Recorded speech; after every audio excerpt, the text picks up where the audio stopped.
Well, it's not George Norrie and it ain't Coast to Coast, but I'm Bobby, and this is a side order of Fringe Toast. Before we get started, I just want to say thank you very much for your time.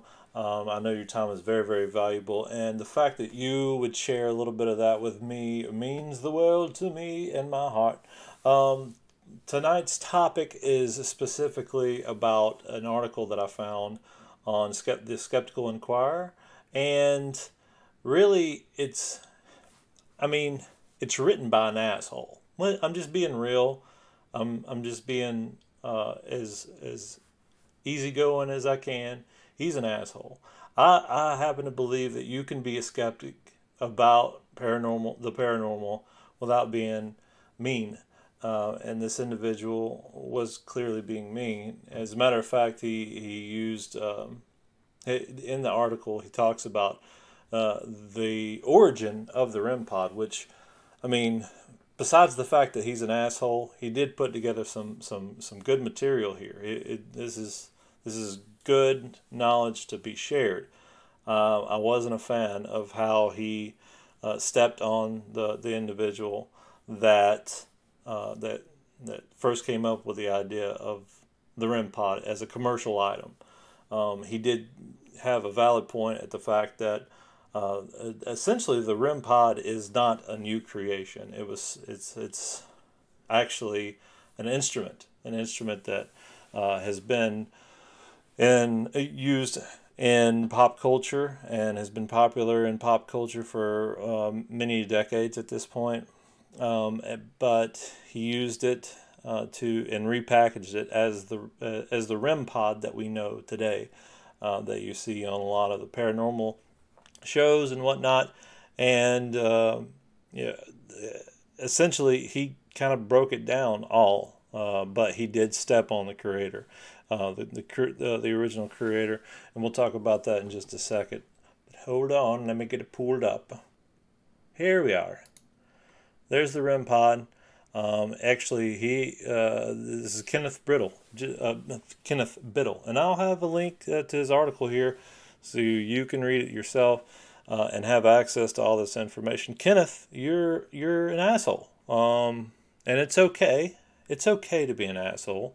You just I'm just not going to let you walk by and present this information in the way that you did without saying something and letting you know what I think that it was some of the things that you wrote in here were inappropriate, and you could have done without that. You could have brought this information out without having been so awful, but you didn't, and so yeah, Kenneth's an asshole, but he's a smart asshole. So here he gives an explanation of REM-POD. Or the REM in REM-POD stands for radiating electromagneticity. I can't even say it. He's got a fantastic point here. It's a made-up word. It's electromagneticity. I'm hooked on phonics. You folks know that from former episodes, but that word doesn't. I mean, it's got too many syllables. I mean, we could have said the same thing. We could have come up with something else, right? As a matter of fact, it's written here. It's one word. So, yeah, an acronym, REM, actually should have been RE and RE. We should have been calling it a RE, but that's neither here nor there. So he got his hands on one of the originals, like the first ones to ever be created, and he broke into it. He talked about how these were glue sticks. The glue sticks were used as diffusers for the LED lights, and there was lots and lots of resin holding all this stuff together. There's a buzzer right there on top, and the antenna that we know. So here's the part I didn't like. Gauga started creating these devices after he tragically lost his oldest daughter, Melissa, in a fatal car crash in 2004. Several days later, the family returned home from the hospital and immediately began reporting odd experiences, which the family believed was Melissa attempting to communicate with him. For example, he told the Hartford Courant in 2012, she started doing things like ringing the doorbell, changing TV channels, turning lights on and off. Then one time she came into my room and I felt her sit on the edge of the bed. Gawker was inspired by these paranormal experiences to create devices he believed would allow him and others to communicate with spirits. His devices have been featured on the Travel Channel series Ghost Adventures, causing them to become extremely popular. PVC essentially is the housing. When the device is turned on, the glue sticks can be illuminated via different colored LEDs underneath each one. The antenna, glue sticks, and speaker are set in a thick layer of resin. There you go. He cracked open the device and found something interesting. There are 4 LEDs which illuminate the glue sticks, some wire, and the main components. The main component, a junior Theremin. Okay, so here's the most important part. So this is a junior Theremin that you're looking at here. This is available on Amazon for like $19.32, $19 is like $20. This device is yours. Now it does all these components that you see here, all these microchips and resistors and so on are all in the bag with essentially this plate PCB board, and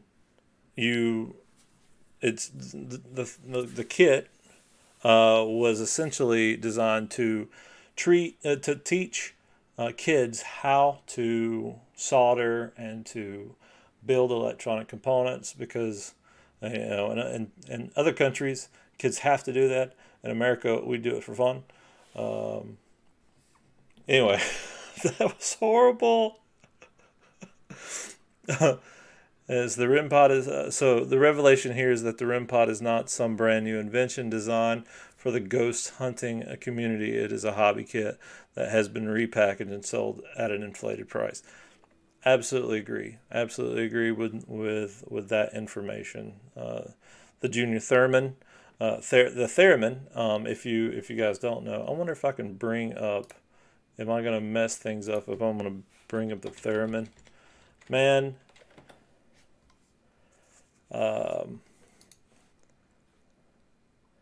This device, I know for certain, more recently in pop culture, it was used to create the theme song for Marvel, the Marvel Disney Plus series Loki.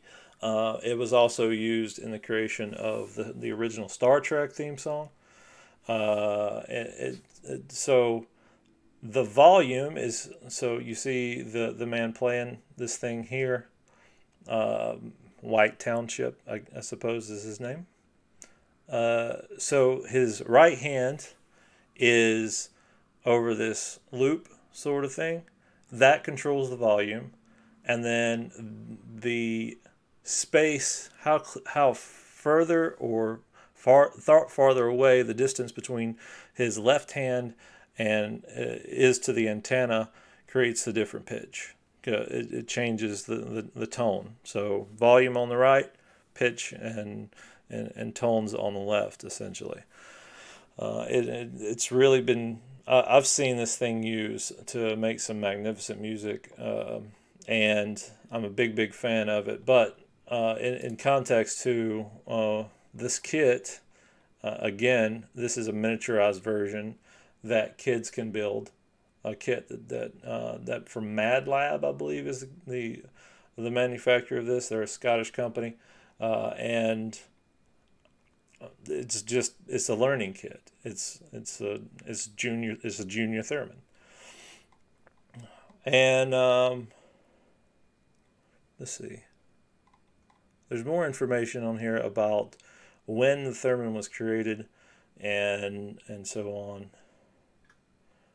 He does bring up some valid points about the fact that because this thing works on electromagnetic waves, or EMF, electromagnetic frequencies, that it can be manipulated with like a radio, and radios are pretty well commonly used in ghost hunting, especially on larger properties where there can be, several hundred yards of distance between the different members of the investigating team, and there's nothing really put in place in most cases to prevent contamination of that evidence. He's suggesting in this article that maybe the REM-POD or Junior Theremin should be placed in a Faraday cage in order to create a buffer, if you will, so those other devices can't trigger accidentally the REM-POD, to give a false evidence of communication with a ghost or a spirit or whatever. I don't know that if you do that and it doesn't work, does that mean that spirits aren't real? Maybe, probably. I don't know. I don't know. Because if you're an individual who crosses over into the spiritual plane, and you may still be under the impression that you're bound by the laws of physics, which means that you can't stick your hands through a cage to interact with an object. So the spirits may not have the capabilities of doing so, or maybe they may even have maybe they don't believe that they can do it at all. So they don't even try. So if you do the Faraday cage, which fair reason why he's saying that we should do this, I also don't know that putting that into exercise and then there is no activity, if that equals also that spirits aren't real. Fair enough? Is that a what do you think? Comment down below, please. But yeah. Right here, he's like, as a father myself, I can only imagine the sorrow experienced by the Galka family. My deepest condolences go out to the family. Well, man, that wasn't his only thought here that really ticked me off. In closing, this device is an overpriced novelty, which, like I don't know why I cast him as Bill Clinton. I have no clue why that came to mind. Anyway, he says the REM-POD provides no usable data, and even if it did, the lack of experimental controls during common use would render any data useless. It's the thrill of the device sliding out, making noise for no apparent reason, just like on TV, that entices ghost hunters to spend their money on products such as this.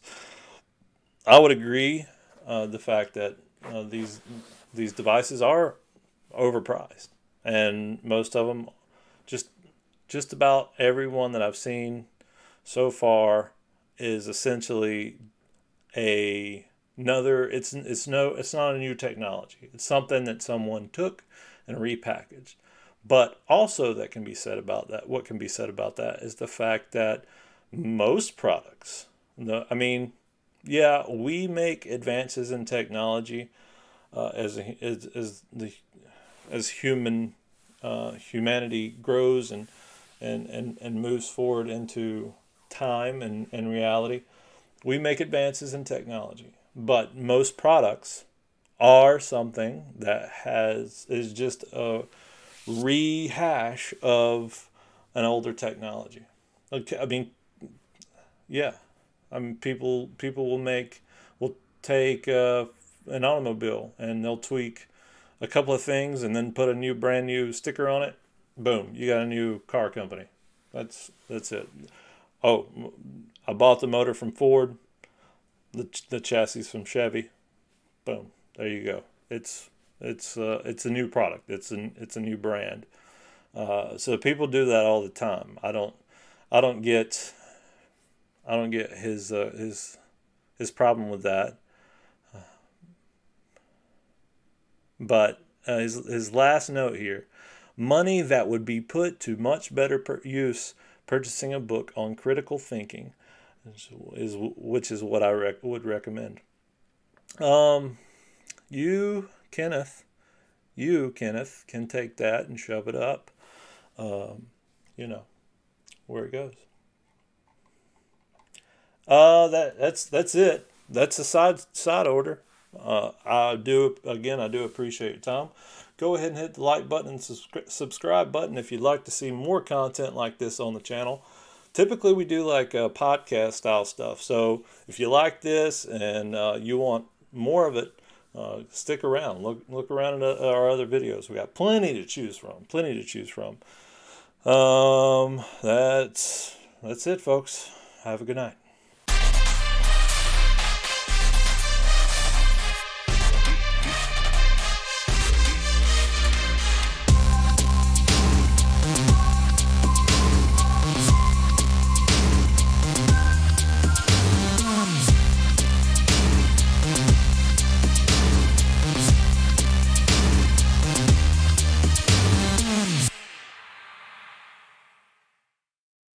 Electromagneticity.